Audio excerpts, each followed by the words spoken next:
Your Excellency, thank you very much for being with us. I would like to start with the Cyprus problem. After the collapse negotiations in Crans-Montana, it's been more than 6 years, and the leaders has been changed on both sides, but there has been no progress about the Cyprus problem. What is your thoughts and suggestions for the further steps about the Cyprus problem? First of all, let me thank you for this opportunity. It is actually the first time that I will address myself to our Turkish Cypriot compatriots. And I think also the timing is very important ahead of the UN General Assembly next week. As you know, I'm traveling to New York. I'll have a number of important meetings, including the UN Secretary General, and I hope that it will be also possible to have a joint meeting with Mr. Tatar and the Secretary General, a meeting that will lead to developments that will bring us closer to the resumption of talks. And that is why I sent a letter to the Secretary General asking for such a meeting to take place, and of course to proceed with the appointment of a special representative in order to examine the possibility for the resumption of talks. You know, I assumed my duties before 6 months, and from the very beginning I said that my #1 priority is the resumption of talks for the solution of the Cyprus problem. Resumption of talks from the point that we stopped in 2017 at Crans-Montana, fully recognizing the important convergences that we reached during the last negotiating round. It started in 2015 until 2017. Yes. And actually it was the first time that we came so close to the solution of the Cyprus problem. So it is possible to solve the Cyprus problem.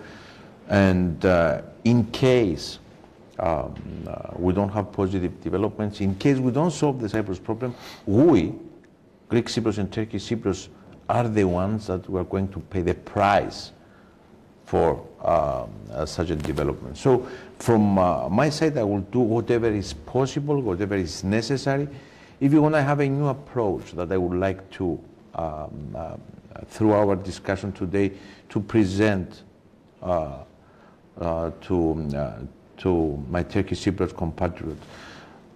First of all, the framework of the solution is the UN Security Council resolutions. There is no doubt about this. And the Secretary General and everybody is bound by the UN Security Council resolutions. I'm insisting at the same time to a much more enhanced role from the European Union. Why the European Union? Because the European Union has the tools in order to make all of us understand that through the solution of the Cyprus problem, we'll end up in a win-win situation. For Greek Cypriots, for Turkish Cypriots, for Cyprus, our homeland, for Turkey, for Greece, for the region. And that is why I'm insisting on the much more enlarged role from the European Union. I would like also to remind you something. I mentioned before that during the last negotiating round, it was the first time that we came so close. It was the first time that we had so many convergences not in favor of Greek Cypriots or Turkish Cypriots, in favor of both Greek Cypriots and Turkish Cypriots. And also the European Union has an interest to have a much more enhanced role in the process. Cyprus is a member state of the European Union, who will continue to be also after the solution of the Cyprus problem. When we joined the European Union in 2004, the whole island is part of Europe. The acquis was suspended in the occupied areas of the Republic of Cyprus. So I think the European Union, always within the UN framework, I want to make clear this, can lead us to a win-win situation. Okay, I'll come back to that EU matters, but I would like to continue with the Crans-Montana period. First of all, do you have any regrets that you left the table in Crans-Montana in 2017? Because you were, as a personal, you were the one who got the blame. You know, they always blame me for anything, but it was important. So, do you have any regrets about 2017? First of all, we didn't leave the table of the negotiation. Actually, it was the Secretary General that he said, it is over, we stop. And let me also tell you something, because I received this question from a number of journalists, both Greek Cypriots and Turkish Cypriots. I didn't participate. I wasn't there during the famous dinner that started on July 6 and ended up in July 7 without the result. I wasn't there. From the Greek Cypriot community, it was the leader, Mr. Anastasiadis, and our negotiator, Mr. Mavrogiannis. I wasn't there, so nobody can blame me about the result, about the outcome. Of course, I was informed what happened during that dinner, according to my own information, but also a number of developments that I saw, statements. It was the insistence of Mr. Çavuşoğlu that led to the negotiations to a collapse. But what I'm saying, and it's important, this message, we need to resume negotiations from the point that we stopped at Crans-Montana. We need to take advantage and use the important convergences that have been reached during that negotiations. This is my next question, where you just mentioned, as we know, the conference in Crans-Montana finished with the framework of UN General 6 points. 6 points, and The UN General Guterres framework. Guterres framework, yes, and I have it in front of me now. This is what I want to make clear, because you are insisting that you would like to start the negotiations where it has left off in Crans-Montana. And with the 6 points there, which was in the UN General Secretary's framework, saying about the territory, political equality, property, equivalent treatment. But political equality is very important for the Turkish Cypriots, as you know. And here in the framework, it was saying that rotating presidency with 2-to-1 ratio. Are you accepting this? Guterres came in Geneva on June 30th, okay? He had a meeting with all interested parties that they were there. Turkish Cypriots, Greek Cypriot, Greece, Turkey, and the European Union. And Mr. Guterres, following the meetings with all the parties involved, he said that if we find an agreement on these 6 points, we will reach a stage, and I'm using his words, of no return. If we solve the 6 issues that are included in the Guterres framework, he said, we reach an agreement. Okay. We have still some other pending issues, but the other pending issues cannot lead us to a non-solution of the Cyprus problem. So the 6 points of Guterres are the essence of the Cyprus problem. There are some points that I agree. There are some points that I have a different approach. But we need to start the negotiation exactly to solve the 6 points that Guterres is mentioning in his framework. The UN Secretary General, he didn't propose. Yes. He presented, he described the situation in the 6 points. He didn't ask, because during the election campaign, I don't know if that was the case in the occupied areas, but during the election campaign, the issue was raised that the Secretary General asked the parties to sign the Guterres framework as a strategic agreement. The Secretary General never asked such a thing from the parties. Yes, but this is what I am asking to you, because now you are the president of the Republic of Cyprus. My bizonal, bicommunal federation with political equality, as clearly described in the UN Security Council resolutions. It's clear for me. Okay. The other thing... The important thing, let me also touch on substance. The important thing is not the rotating presidency, is not the number of the Council of Ministers, even though we touch on those issues during Crans-Montana. What is important is to, in case there is a disagreement, always to have a mechanism how we solve problems. Another issue which is important, we say, you mentioned a rotating presidency. Yes. Is the president going to be a ceremonial or an executive? Are we going to have a prime minister Are we going to have a different? So all those issues that you touched, including the road, it depends also from other aspects of the solution of the Cyprus problem. Okay, but things have changed, as you know, after Crown Montana. Like I said in the beginning, the both leaders has changed in both sides, and the strategy, the view of the Turkish Cypriot side has been changed from federation to two states. And as we know, UN, EU, and your side are strongly insisting that the solution can only be reached by a federal-based solution, not with two states. But this is what I would like to make clear, because after, let's say, 50 years, it's still not clear, and it's been discussing for a long time. What kind of a federation are we talking about? Are we talking about a virgin birth like it was in the Annan Plan, or what you are arguing is something that the continuation of the Republic of Cyprus? Is the evolution of the Republic of Cyprus from a unitary state to a federal state. That's what we're discussing. That's what the UN, the European Union, the international community, the whole, is supporting. And I really believe, I know, I met Mr. Tadar in a number of cases, mainly socially. Okay. Even though I invited him also to have a dinner with our wives, and he didn't reply yet. So I convey my invitation again through your channel, and I will be more than glad to meet Mr. Tadar and discuss. Actually, when we were alone, our discussion was very interesting. He's a very good chartered accountant. He's a very good economist. We exchange views about the situation as it is today, following the... So you have good relationships? Yeah, and we are talking over the phone, we are texting through WhatsApp, not only in time of crisis, but I fully respect him. He's the leader of the Turkish Cypriot community. He was chosen by the Turkish Cypriots, so I fully respect the leader of the Turkish Cypriot community.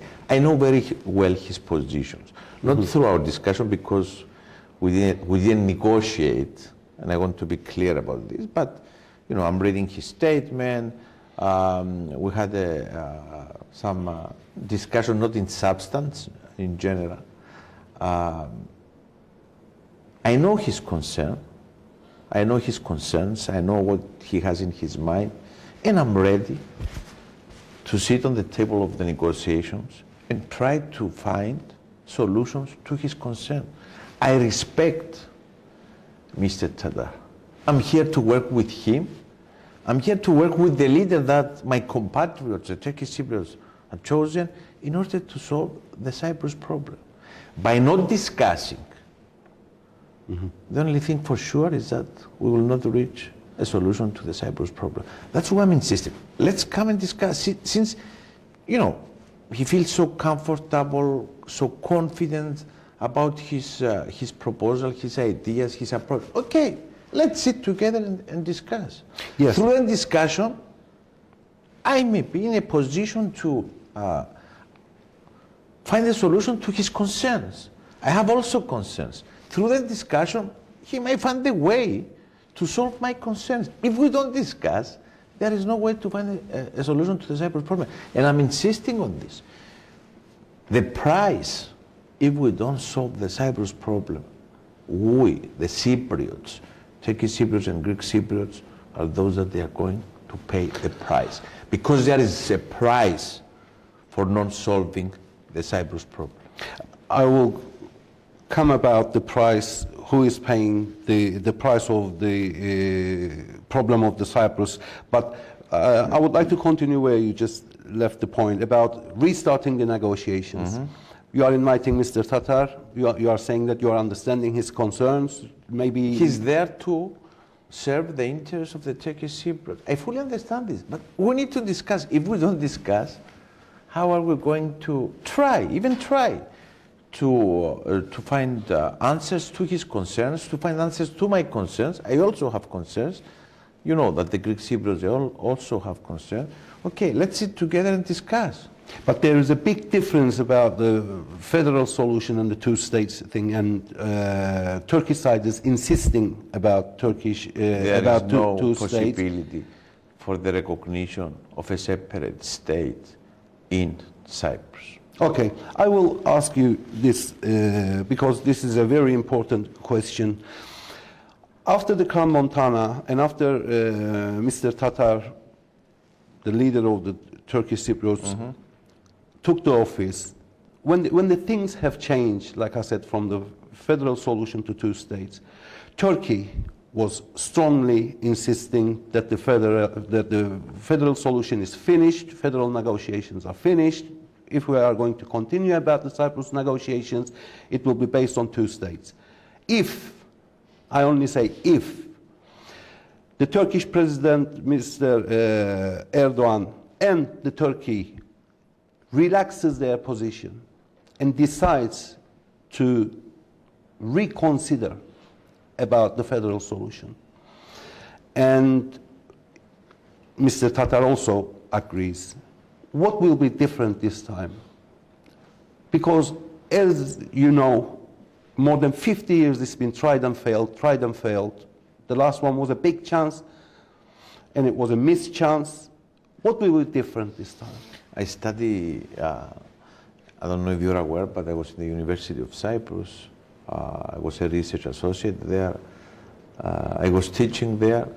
In one of the classes that I was teaching, there was the history of the negotiations of the Cyprus problem since 1948, even before independence. Okay? Following the Turkish invasion in 1974, negotiations started for the first time in 1976. Okay? The first time that we came so close to the solution, it was at Grand Montana. And there is no question about nobody, and I dare anybody, never before we came so close. And the main reason that we came so close, it was because the European Union was present at the table of negotiations. Okay? And that is why, and I was present. I remember a number of times that Mr. Anastasiadis having a different position from Mr. Akinci, or Mr. Akinci different position from Mr. Anastasiadis, or Mr. Nami and Mr. Mavrogiannis. The presence of the European Union there helped us to find a compromise solution. Because in a number of issues, important issues of concern for you or for us, the solution is there, it's coming from the European Union. And you see what is happening at the international level. You see how many countries they want to join the European Union. Why? Because the European Union is a safety net, both for countries but also for the citizens of the countries. Do you know that more than 80% of our laws, you know, they are coming from Brussels? Yes. And you know how the European Union is functioning very well, because you were in Brussels, you were in Strasbourg, and you know very, very well. I'm coming to Turkey, because Turkey, for me, this is my assessment, is the most critical factor in order to solve the Cyprus problem. Turkey will solve the Cyprus problem, and I'm not criticizing Turkey. This is the way that countries, states are functioning. Turkey will solve the Cyprus problem only if Turkey feels that the benefits out of the solution are much more important, or are much more than the benefits that Turkey has from the current status quo. Yes, but they are saying that they are doing everything, they did everything. Let me finish, okay? Is the approach of the European Union with Turkey, or Turkey with the European Union, is it important for Mr. Erdogan or no? I think we agree that it is very important. And we are ready to support Turkey coming closer to the European Union. You know, we cannot change geography. Turkey is 40 miles away. You are supporting the full membership of Turkey? Of course. We want Turkey to come closer to the European Union. We cannot change geography. I prefer to have a neighbor that is close to the European Union, even if it is a member of the European Union. And I'm ready to support this process. And let me tell you also that within the context of our approach, creating a win-win situation, I convey to the big member states of the European Union. I visited first France, then I visited Germany, and then I visited Austria. Why I did it? First of all, I went to the two big member states in order to discuss the possibility, having in mind the full spectrum of EU-Turkey relationship and what Turkey is asking from the European Union. And I discussed with them what we can give to Turkey, because you don't need just Cyprus, you need 26 other member states, and most importantly, you need France and Germany. And we discussed very concretely on developments that we can have in the EU-Turkey relationship. Then I went to Austria. Why in Austria? Mm-hmm. Because we know that Austria, for their own, we are not criticizing anybody here. And I'm not criticizing Turkey, of course. I went to Austria and I discussed with the chancellor there, we have these ideas. I discussed these ideas with my friend Emmanuel Macron and all of the German chancellor. What is the approach of Austria? And we discussed this issue. And I'm telling you that in case we have positive developments on the Cyprus problem, resumption of talks, Turkey also will witness progress within the spectrum of the EU-Turkey relations. The same from our compatriots, because I'm interested more about my compatriots. No doubt about that. If there's a solution in the Cyprus problem, everybody is going to get the benefit. Towards the solution. Even towards the solution. Because towards the solution, it's important for the Turkish Cypriots to feel comfortable, to feel confident. For the Greek Cypriots, the same. For Turkey, for Greece. So the process also, it's very important. Okay. I would like to ask a few questions about the EU, but before that I would like to mention something that you have just said. You mentioned about after 74, and it started on to 76 that you just said. The negotiations, yeah. Yes, but we shouldn't forget what happened before 74. Like in 63 and in 67 when both leaders met, and about paying the price thing, unsolved problem of Cyprus, about the paying the price thing. Yes, I understand your concerns as well, and the region's concerns, that it's not good for our country and it's not good for the region that this problem still exists. However, if you, I don't know if this is the right word, but if we compare who is suffering more about this problem, that's definitely Turkish Cypriots. We are still under the isolations, we are still under the embargoes. We will come back to the points what Turkish Cypriots having difficulties about the measures and policies, and I hope you will make some announcements about this. And like I said, I will ask something about the EU now, but before that, what will be different this time?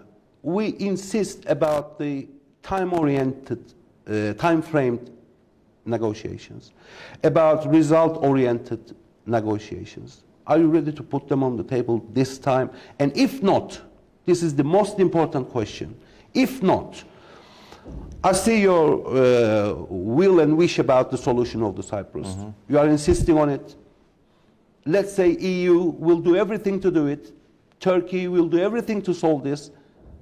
But let's say if it's failed now, do you have any alternative solutions for Turkish Cypriots?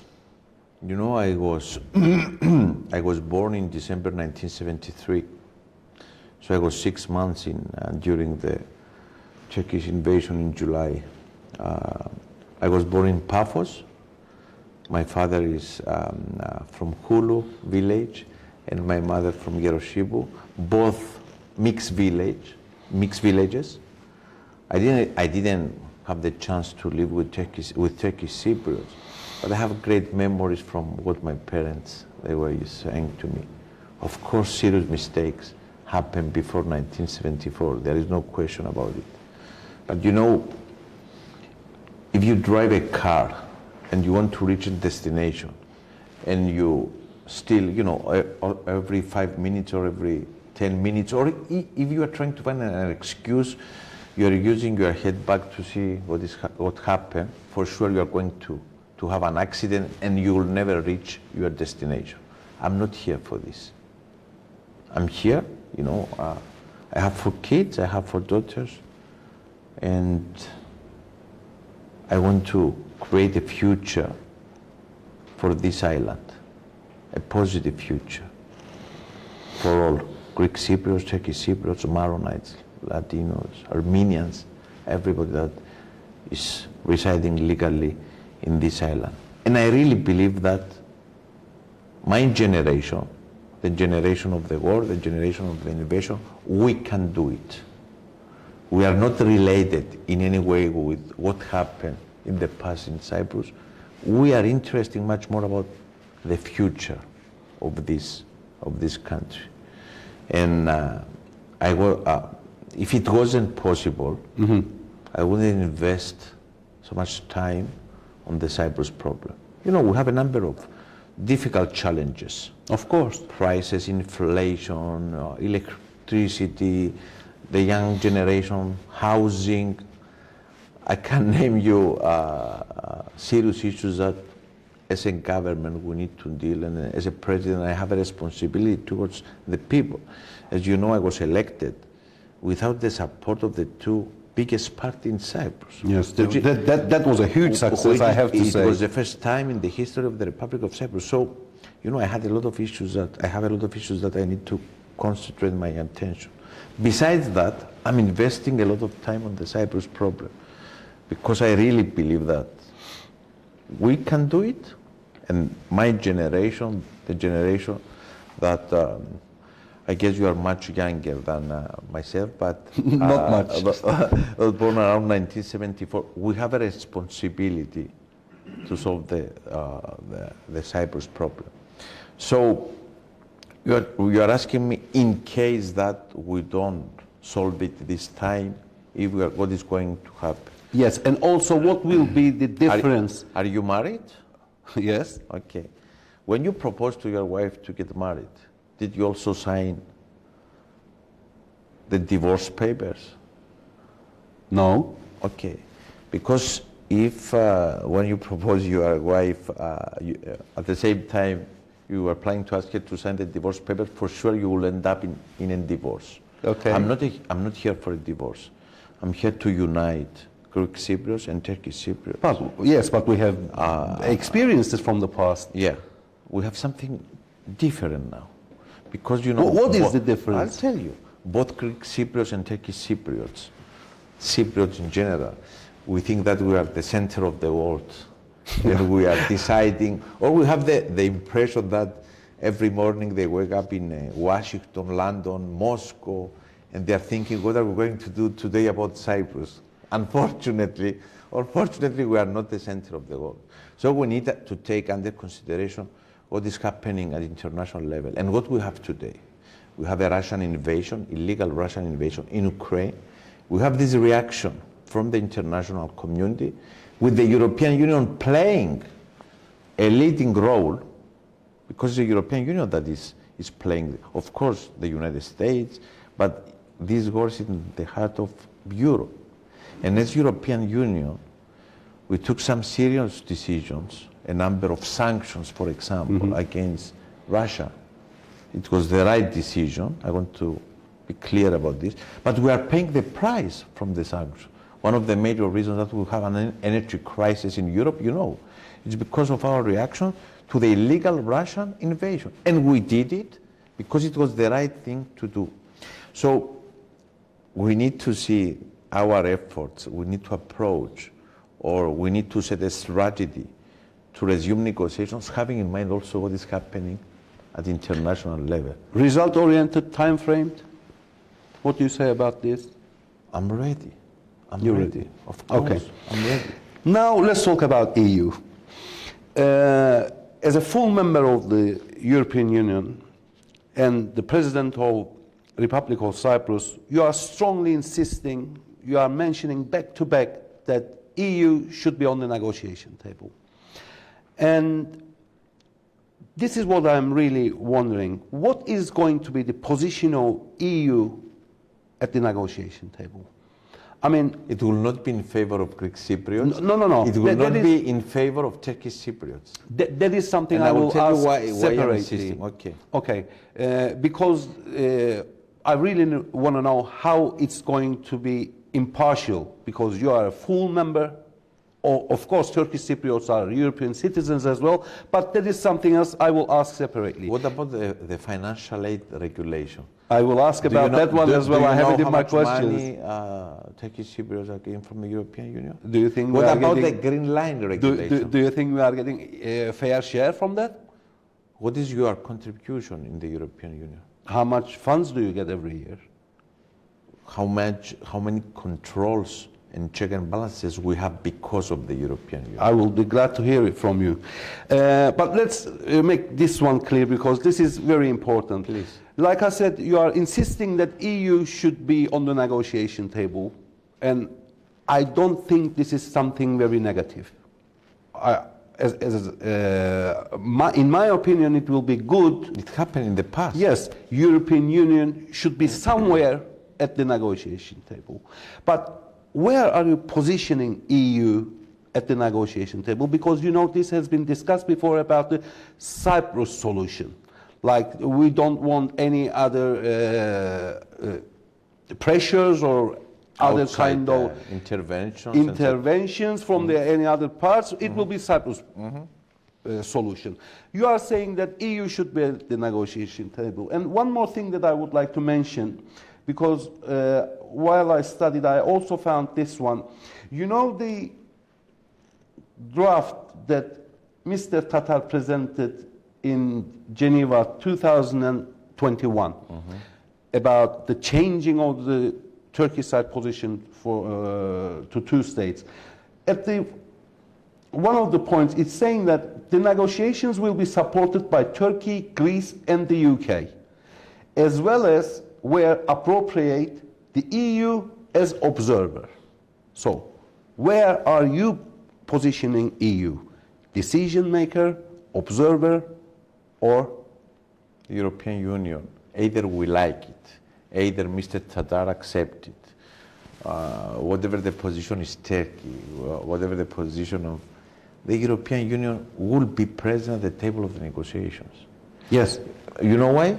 Because, as I told you before, almost 82% of the laws that our parliament is deciding is coming from Brussels. You know, whatever decision, today we had a Council of Ministers, we discussed a number of issues. In almost all issues, we need to see what is the EU guidance, what is the EU framework, what is happening in the EU. It's not the member states that are deciding. Decisions are taken in Brussels. Of course, the member states, during the formation of the positions and the final decisions are taking place, but the European Union, either we like it or not, is playing a leading role on the Cyprus problem. So, from your reply, I understand that there's no problem with this, because we may agree something. We may agree something with Mr. Tatar. I'll give you an example. I mean, he put this in writing and presented to... As an observer, he said. Yes. We are not talking about observer. Yes. We are talking being on the table of the negotiation as it was from 2015 to 2017. And I urge you to ask Mr. Akinci and Mr. Nami and the other members of the Turkish Cypriot negotiating team how many times the intervention of the Turkish Cypriots of the European Union, it was for the benefit of Turkish Cypriots. Okay. Because the European Union is a safety net, both for the solution, the substance of the solution of the Cyprus problem, which of course needs to be within by zone by communal federation, but also for the implementation of the solution and the future of this country. I'll tell you a very important detail in order to understand the role of the European Union.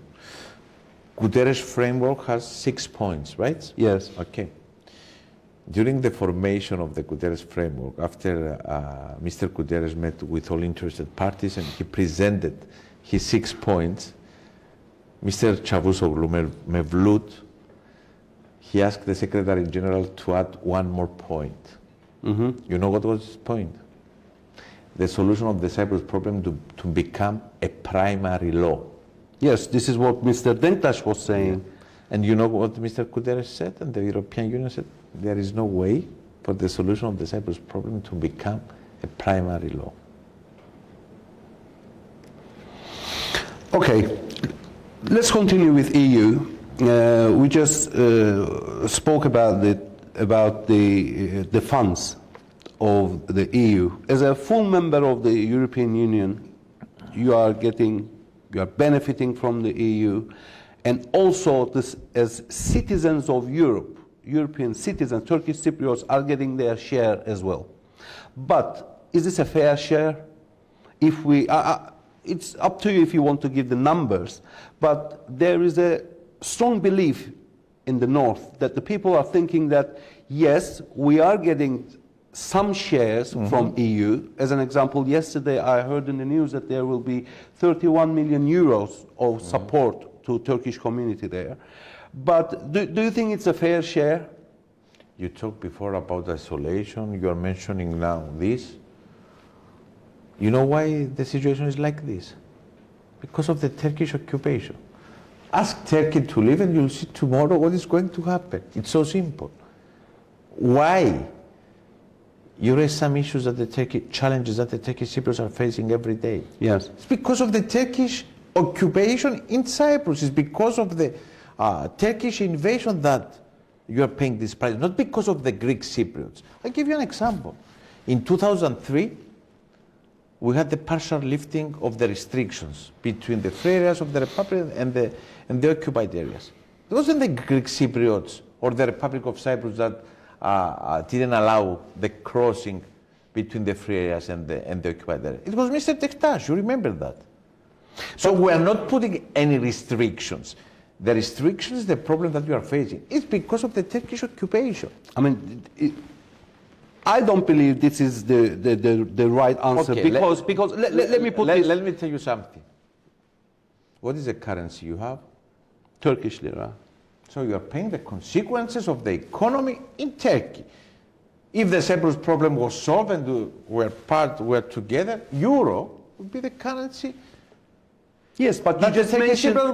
But you just mentioned 2 minutes ago that you are also having the problem with the inflation as well. Of course, this is something that we can discuss for a long time. But at this point, you're talking about the Turkish invasion. The reason of these problems are the Turkish occupation. But the thing is, there is another thing which has been discussing for a long time, and that is the invasion, if you want to call it an invasion, I don't know, because we are not getting the rights of the Republic of Cyprus, and that's why these problems are occurring now. Yeah. I mean, we will talk about the new measures and the policies in a minute now, but how can you say that everything is because of the occupation of Turkey? Because first you decided to leave the Republic of Cyprus. We decided to leave? Yeah, of course. In 1963, you decided to leave the Republic of Cyprus, and in 1974, we had what we had. This is not how we have been learned about this, that we left Republic of Cyprus. You can see the resolution of the United Nations. If you don't believe me, or I don't know what you know, the lessons that you have been taught at the school, but you can go to the UN and see what the resolutions are saying. Like you just said, I don't want to look and consider the past too much because this is not something good for our future. Of course, that's why I'm asking to a question that you make. I'm not using the past. I don't believe in the past. I agree. I don't think it's going to help us too much. Exactly. But after 1960, the things happened in Cyprus, which was against the Turkish Cypriots, that they had too much rights in the Republic of Cyprus. And the things happened, and after 63, that we have been kicked out of the Republic of Cyprus. But you are saying that it's not like that, and I'm not here to talk about it, because like I said, it is something that is not going to help us for the future. 1963, for you 1974, we have to understand each other and look forward what we can do about this. But now let's talk about the measures and the policies, because personally I know that you are showing a lot of interest to this subject. When we met in Strasbourg with you in June, that you are saying that you are working on this, you are making some meetings, you are having some negotiations with some Turkish Cypriot figures. What can be done? What is going to be helpful for Turkish Cypriots? Last week, we read some news in the press. Yes. But it's not officially confirmed by your office. Yes. So I hope you are ready now to make some announcements about it. But by starting the huge problem of the citizenship of the children of mixed marriages, what can you tell us about the new measures and policies? First of all, let me tell you that I'm really interested about my Turkish Cypriot compatriots. And I'm honest about this. This is not a political game.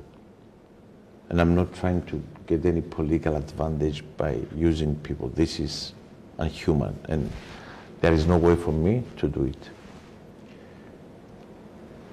I had a meeting with a group of Turkish Cypriots, friend of mine. I invited it here in my office, asking them to describe me the difficulties that every day they are facing.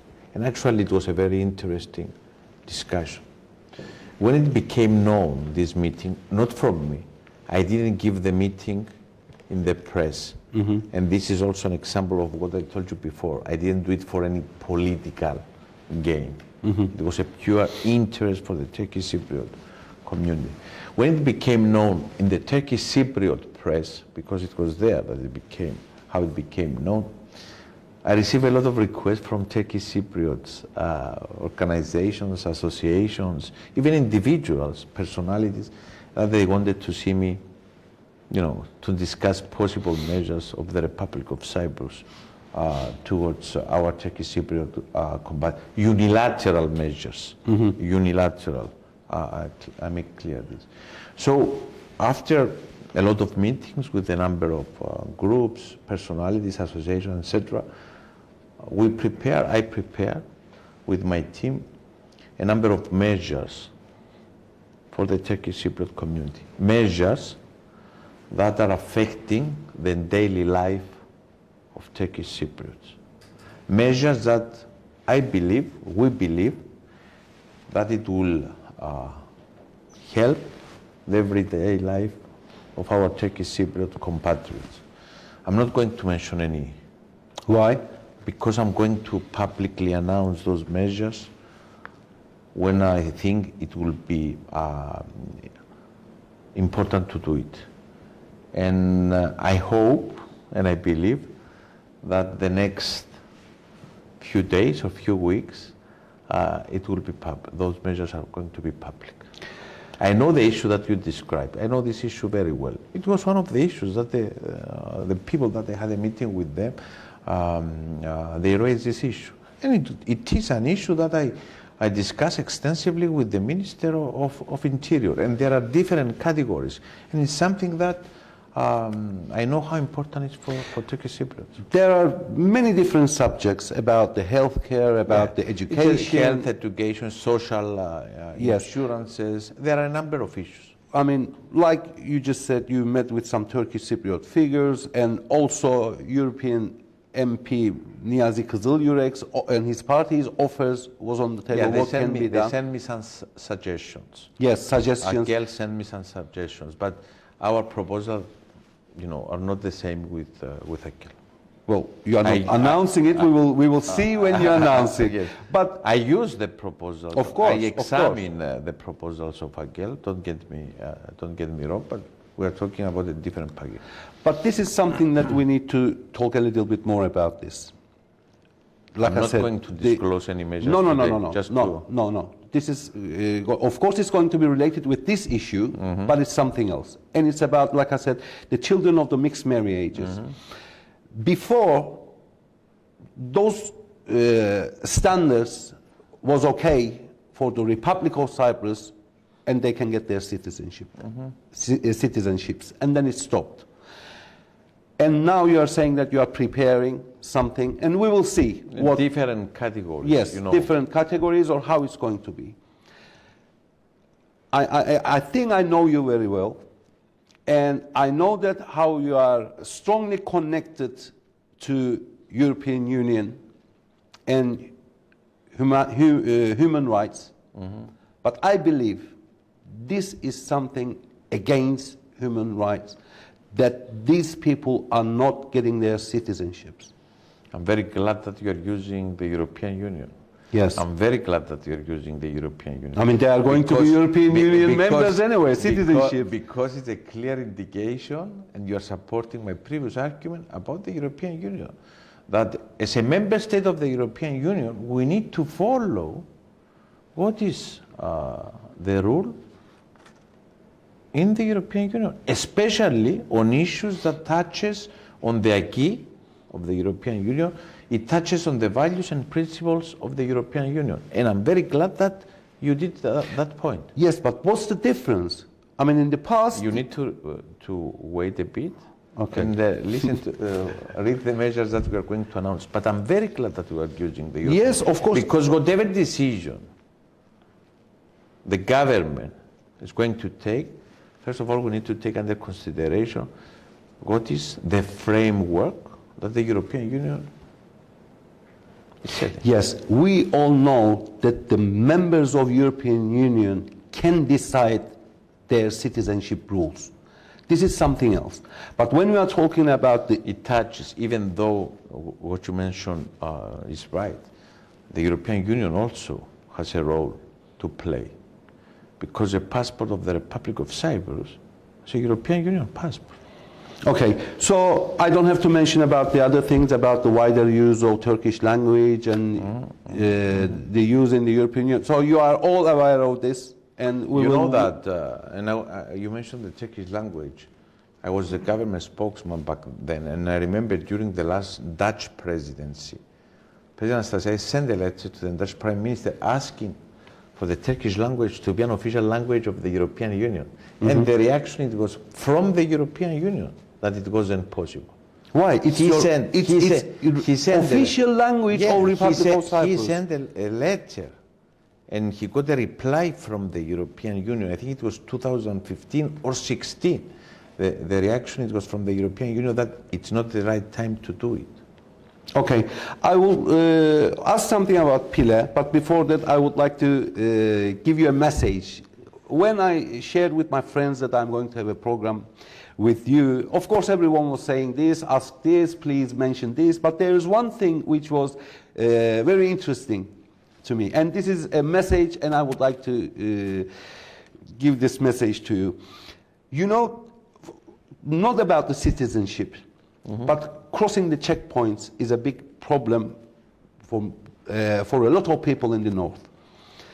And he told me something about the economy. And he told me that when we cannot cross the border to the south also... The buffer zone, yeah. Yes, south also losing a lot of economical income because of us. I mean, my son, he said, wants to go to McDonald's, wants to go to Starbucks to have a coffee, to have a burger, or to make some shopping there, and they are missing this chance. So please give this message to Mr. Hristodulidis that we know all the problems there, but because of our problems with the crossing, they are losing a lot of economical income as well. Problems on what way? You mean the number of crossings? I mean, there are a lot of people who was not born in Cyprus, and they cannot pass. You mean people that cannot cross? Okay. Because if it was the number of crossings, I talked before about possible incentives towards Turkey within the context of the EU-Turkey relationship. We then discuss the unilateral measures of the Republic of Cyprus towards the Turkish Cypriots. I have also some CBMs for Mr. Tadar that I'm going to convey to him, that it touches also the issue of the crossing points. Okay. Any progress on Pile issue? We have to be a little bit quick, I think, because your advisors are signing to us. So let's. We don't. Any progress until this moment? It's Wednesday afternoon. We don't have an agreement on the way forward. Some progress, yes, but we didn't reach any understanding yet. Deliberations are continuing, and let's hope that we have some good news. We are looking for good news. So there is no any further points that you would like to mention about this, Pilar, No, at the because moment? discussion is underway, so it will not be possible to say more things. Maraş, Varosha. After 46 years, Turkish side decided to open Varosha. And I remember that day very clearly. Mr. Erdogan was in Cyprus as well. And it was a rainy day. And he was making an announcement to the media and saying that we are inviting the official owners of the properties of the property owners of Varosha buildings, properties. They can either come and regain the possession of their properties, or they can be compensated. We are ready. What is your thoughts? How do you see this matter? I mean, you think this is going to be something positive, or do we have to wait until the comprehensive solution? First of all, it will be very, very negative development, and it is negative what Mr. Erdogan did, and it was criticized by the international community, not by the Republic of Cyprus, just the Republic of Cyprus, by the European Union, by the United Nations. Everybody criticized what Mr. Erdogan did. And he encouraged Greek Cypriots to go and reclaim their property. I don't know how many cases you have. I'm not in a position to know how many Greek Cypriots they went to. Is this a problem for you if they go and apply to regain the possession of their properties? Personal property rights are personal. Okay. Who am I to criticize anybody on how he's executing or her executing the property rights? Own decision. Yes. It's up to. Of course, we guided the people back then. What was behind Mr. Erdogan decision announcement? But can I ask you something? Within the Turkish Cypriots and Turkey, there is a common approach. Who are the legal owners in the Varosha area?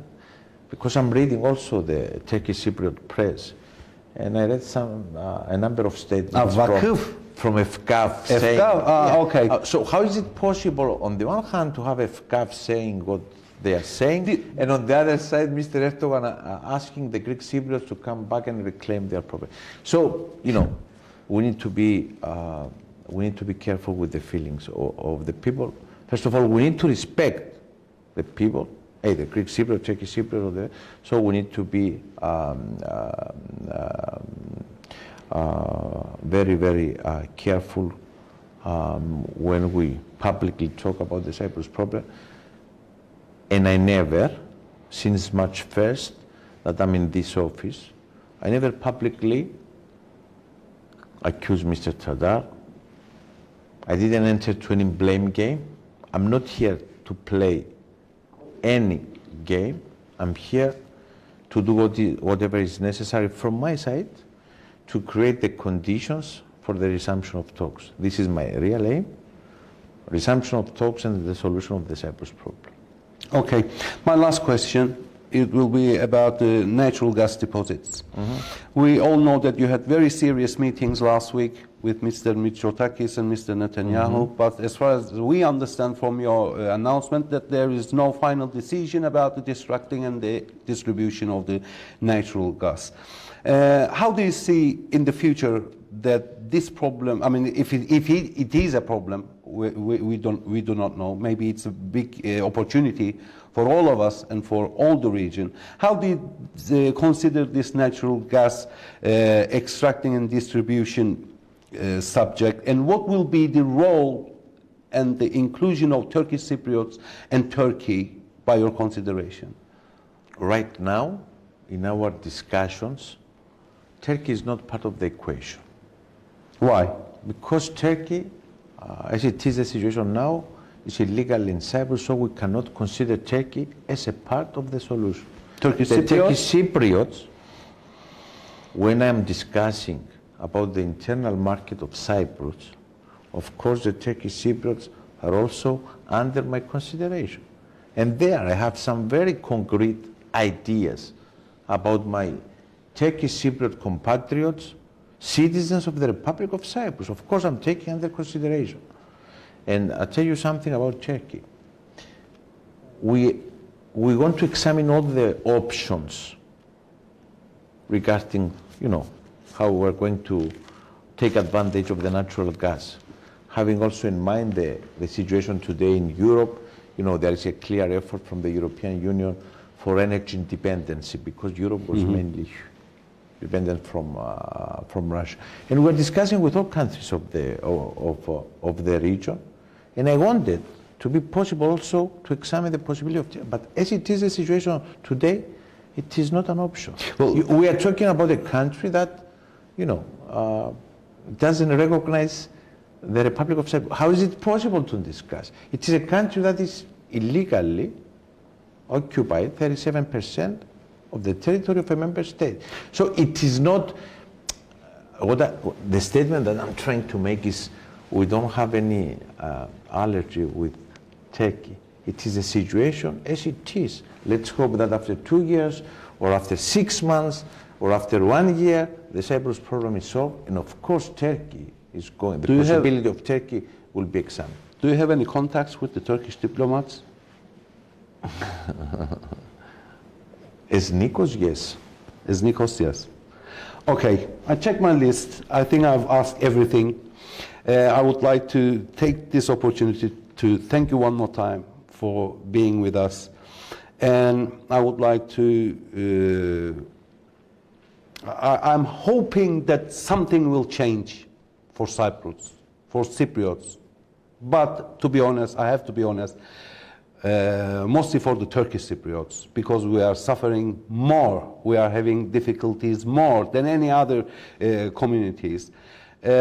Hopefully, during your period, during your term, something will change.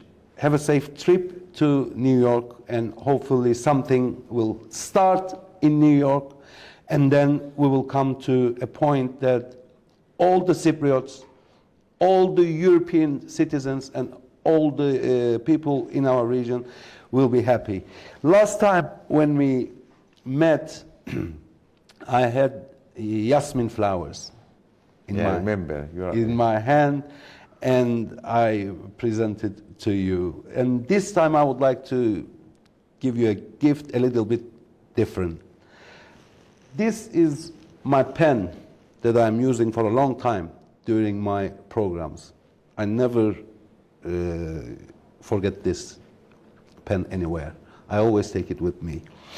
And like today, everybody who's watching my programs knows that I'm using this pen. And I would like to give this pen to you. It's not a very expensive pen, but it can be very valuable if you sign the agreement, the solution, or the plan, or however we are going to call it, of Cyprus with this pen. So my gift to you today is going to be this pen that I'm using for a long time in my programs, and hopefully one day, which I hope it will be in the very near future, you will sign the Cyprus agreement with this pen. Inshallah. Inshallah. We met a lot of years back then, but I remember our discussion in Strasbourg in yes. June, when you asked me about this interview. And I really want to thank you for the initiative. You did propose me to have this meeting. It's very important to talk. It's very important to discuss. And Yes, that is, I agree. And that is my message also to Mr. Tadar. I don't expect Mr. Tadar, and I guess, I'm sure that he doesn't expect me to agree on everything. But we need to discuss. If we don't discuss, if we don't sit on the table of the negotiations, there is no way, either for me or for him, to understand our concerns and try, because if you understand the concerns of, the other side, you will try to meet those concerns. But if we don't talk and we talk through statements in the press that most of the times those statements are for specific audience, we will never solve the Cyprus problem. And I want to finish with this. In case we don't solve it, I really believe that we can do it. No question about it. I really believe that we can do it. We can create a win-win situation for the solution of the Cyprus problem, first and foremost for Greek Cypriots and Turkish Cypriots. And then, of course, Turkey, Greece, the European Union, the region, etc. So that's why I'm asking him once more to start discussing, negotiating. Let's first start discussing, and from there to move to the next stage, which is negotiations. If there is a political will, we will find a way. Thank you very much. Okay, thank you. Thank you.